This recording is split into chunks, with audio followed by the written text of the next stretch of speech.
আসসালামু আলাইকুম viewers. Sohana Fahad YouTube চ্যানেলের পক্ষ থেকে আপনাদের সাথে আছি ডাক্তার সোহানা ইয়াসমিন।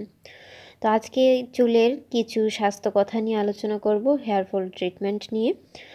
তো চুলের স্বাস্থ্য রক্ষায় যে কয়টি উপাদান খুবই প্রয়োজনীয় সেগুলো হলো folate, iron, vitamin A and C, zinc, vitamin D এবং ওমেগা 3।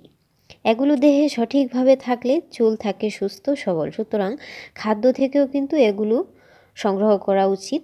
কিছু ভেষজ বা হার্বস আছে যেগুলো খাদ্যের পাশাপাশি বাহ্যিকভাবে চুলে ব্যবহার করলে চুল সুন্দর হয়, লম্বা হয়, মজবুত হয় এবং সিল্কি হয়।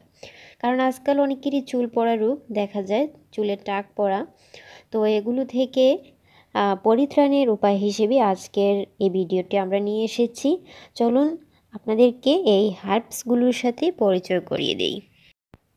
তো এখানে প্রথমে যেটি দেখতে পাচ্ছেন সেটি হচ্ছে রিঠা। এখানে আছে 100 গ্রাম পরিমাণ। তারপর দেখতে পাচ্ছেন শিকাকাই, এটা আছে 50 গ্রাম। যষ্ঠী মধু 25 গ্রাম, আমলকি 50 গ্রাম, মেহেদি পাতা 50 গ্রাম, জবা ফুল 50 গ্রাম। তো মেহেদি পাতা এবং জবা ফুলটা আমি কাঁচা অবস্থায় দেখাচ্ছি, তবে এটা কিন্তু শুকনো অবস্থায় নিতে হবে, অর্থাৎ এটাকে শুকাতে হবে। আমি এখানে কাঁচা অবস্থায় দেখাচ্ছি। এই উপকরণগুলোর সমন্বয়ে কিন্তু আমরা এই চুলের ঔষধটা তৈরি করব। এই যে ঔষধটা আমরা তৈরি করব সেটা পাউডার রূপে তৈরি করব। এটা শুধু চুল পড়া বন্ধ করবে না, সাথে কিন্তু আপনার চুলটাকে লম্বাও করবে, সিল্কি করবে। যাদের চুলে খুশকি দেখা যায় এবং দেখা যায় অনেকের চুলের এক পাশ খালি হয়ে যাচ্ছে, তো তাদের ক্ষেত্রে এই ওষুধটা খুব বেশি জরুরি। আমরা একটু ক্লোজ করে এখানে আমি দেখাচ্ছি, এটা হচ্ছে রিটা। আর এই রিঠাটা চুলের সাবানের মতো কাজ করবে, কারণ এটা থেকে কিন্তু ফেনা হয় এবং এটা কন্ডিশনারের মতো কাজ করে। আর এটা হচ্ছে মেহেদি পাতা, তো অনেকেই চেনেন, কাঁচা অবস্থায় এটা দেওয়া যাবে না, এটা শুকিয়ে নিতে হবে। তারপর আছে জবা ফুল। তো আপনাদের সুবিধার জন্য প্রতিটি উপকরণ একটু ক্লোজ করে দেখাচ্ছি যাতে চিনতে পারেন এগুলো যে কোনো হার্ব স্টোরি কিন্তু পাওয়া যায়। আর যারা পাবেন না সেগুলো এটা আমাদের চেম্বারেও রাখা হয়, আপনারা যোগাযোগ করতে পারেন। আর এখন এটা হচ্ছে আমলকি, এটা তো চিনতেই পারছেন। তো এই প্রতিটা উপকরণ আমরা গুঁড়ো করতে হবে আলাদা আলাদাভাবে, একসাথে গুঁড়ো করা যাবে না।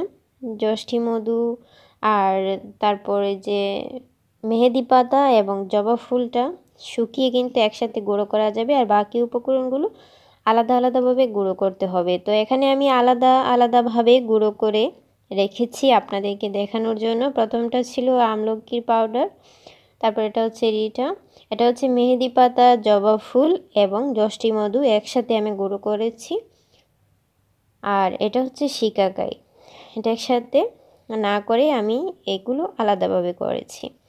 তো আর একটু ক্লোজ করে দেখাচ্ছি, আমলকির পাউডার, তারপর রিটা, তারপর হচ্ছে এটা মেহেদি পাতা, জবা ফুল এবং যষ্ঠী মধু, আর এটা শিকাকাইয়ের পাউডার।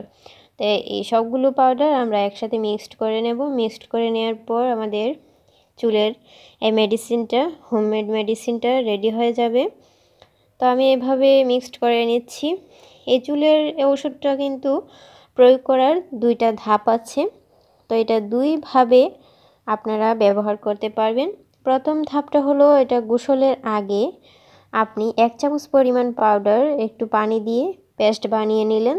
তারপর আপনি যদি এটা চুলে লাগিয়ে 1 ঘন্টা মতো রাখেন, রেখে তারপর চুলটা ধুয়ে ফেলেন, তাহলে এটা কিন্তু তখন চুলটা খুবই স্মুথ হবে এবং এটা শ্যাম্পু সাবানের কাজ করবে।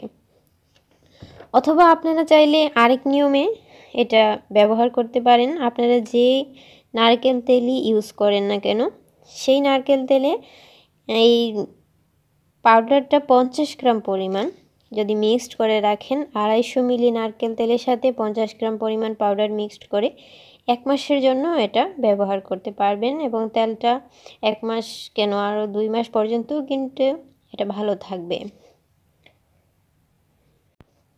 তো চুলের স্বাস্থ্য রক্ষায় আপনারা ঘরে এই মেডিসিনটা তৈরি করুন, এটাই আশা করি আমরা। আজ এই পর্যন্তই। ভালো থাকুন সবাই। আসসালামু আলাইকুম। আমার অন্যান্য ভিডিওগুলো দেখুন এবং আমার চ্যানেলটা সাবস্ক্রাইব করুন।